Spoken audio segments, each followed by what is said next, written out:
Je suis Alain Foucault. Après avoir travaillé pour Europe 1, France Inter et la défunte Saint, la chaîne de télévision privée de Silvio Berlusconi, pour me rapprocher de l'Afrique et parler aux miens, j'ai dans un premier temps fait le journaliste reporter d'Image JRI sur plusieurs terrains de conflit sur notre continent. Le Congo, la RDC, ex-Zaïre, la Somalie et le Rwanda.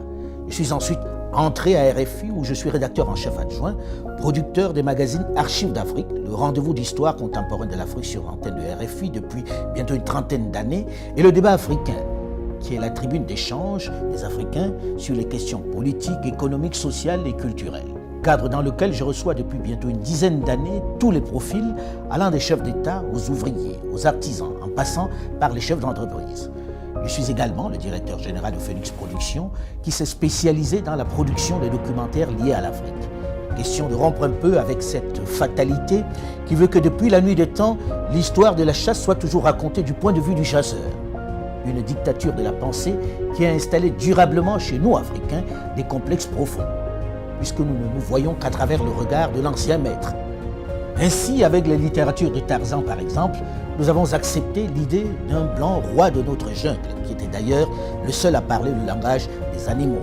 Avec les prêtres et autres religieux, nous avons intégré que le diable est noir, que Dieu est blanc, le teint clair est meilleur, que nos religions étaient profanes et la manifestation du diable, et qu'il fallait s'en éloigner. La plupart d'entre nous avons intégré que nous sommes moins intelligents que le blanc.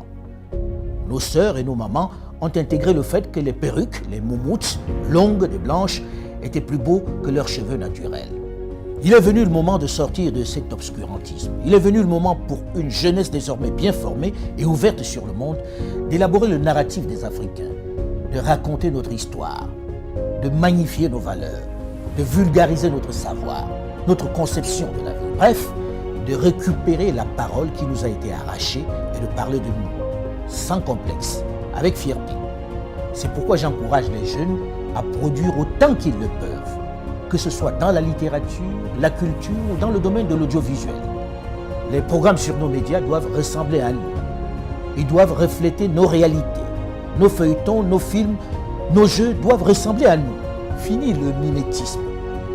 Dans le même temps, mon travail à l'international m'a permis au fil de toutes ces années de me rendre à l'évidence à quel point notre continent, pourtant si riche en ressources humaines et minières, souffre d'un mal chronique, l'absence de leadership de qualité qui puisse impulser le développement.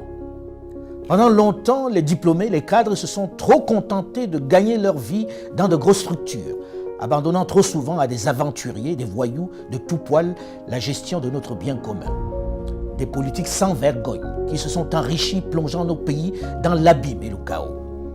Il devient urgent pour cette jeunesse bien formée, avec de vrais rêves et de réels potentiels, de s'engager en politique pour donner un cap à nos territoires.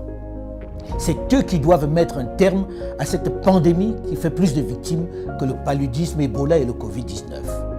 Il faut s'engager en masse en politique et travailler à changer les paradigmes.